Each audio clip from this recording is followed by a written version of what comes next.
I have been lying here all day, sewing a little and reading a little, but mostly thinking of you. There are some things I'd like to tell you, dear, and yet I can't. They'll have to keep until I can tell them to you with my own lips. But then the time telling them happily will be past, and thus they will vanish along with other dreams and nightmares.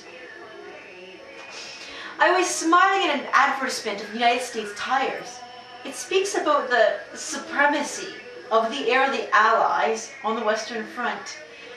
You'd almost think the US had been vitally instrumental in gaining the said supremacy.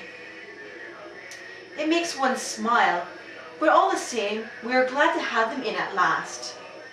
One shouldn't be too critical, especially when parts of one's own country are acting as they are.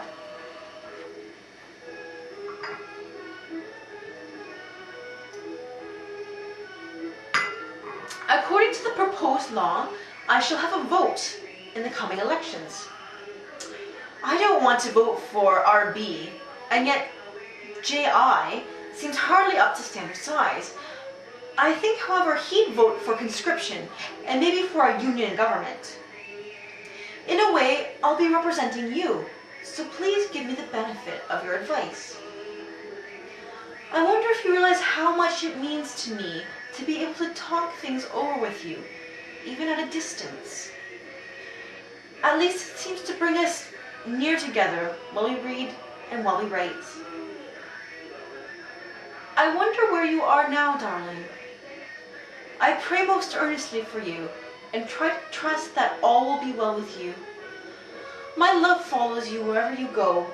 You know that, don't you, Ferd? Your kitty.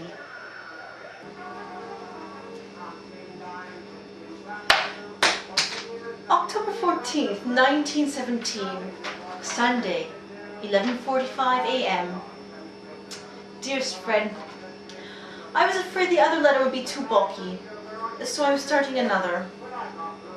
I do not understand why you say conscription is needed, and why some returned men say there are plenty of reserves. There are about 4,000 artillerymen at St. John and Halifax guarding wharves. He, Fred's former OC, thinks there's going to be a straight party fight. Says he has heard our AHC, A.H. Clark, spoken of as a member of Sir W.'s cabinet. He met some men who had been talking with the leader, and they came away convinced that he was right. Had he supported conscription, Quebec would have been in the hands of Bourassa. Now he says to the French Canadians, conscription is law, obey it. Is it political astuteness after all? However, the enemy had better make peace while the making is good. I think I see now why the OC said Hughes was responsible for a great deal of the trouble in Quebec. He's an Orangeman. Are you disappointed in me that so after the summer I have thought about doing things and then have been too lazy to carry them out? Being on holidays is certainly not conducive to mental effort. Queer, but now that I am getting back to work, my mind seems to be in running order.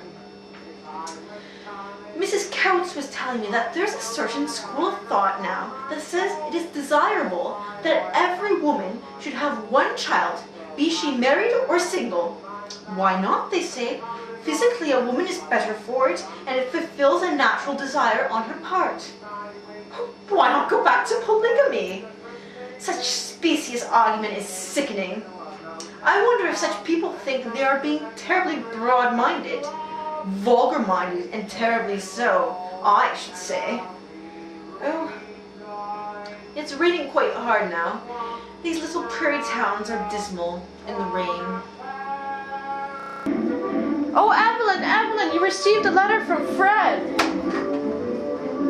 Thank you. My own darling, yesterday's wish came true.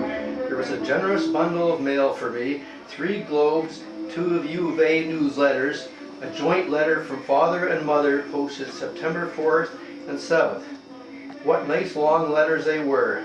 Father gave a lot of interesting news about their farming operations and crops, and Mother, as usual, made light of her own illness and was full of regret that she could not entertain you better on your visit, and of concern because she said Margaret was overworked. I do wish Mother could get a rest from work for a few weeks.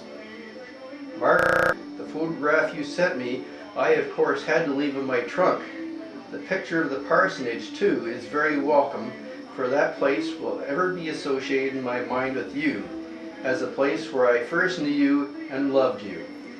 Oh, did you hear that, Fritz? The place where he first met me and loved me. Bow wow. And what shall I say of your letters? It seems to me each succeeding one is more precious and full of love than the last. Compared with them, my own letters seem so cold and formal, but yours are not censored while mine are. And although they may not be full of love messages, you know, dearest, do you not, that it grows with each succeeding day, more steadfast and stronger and more pure. Oh, my darling, you are in very truth my love and my life. Your Fred.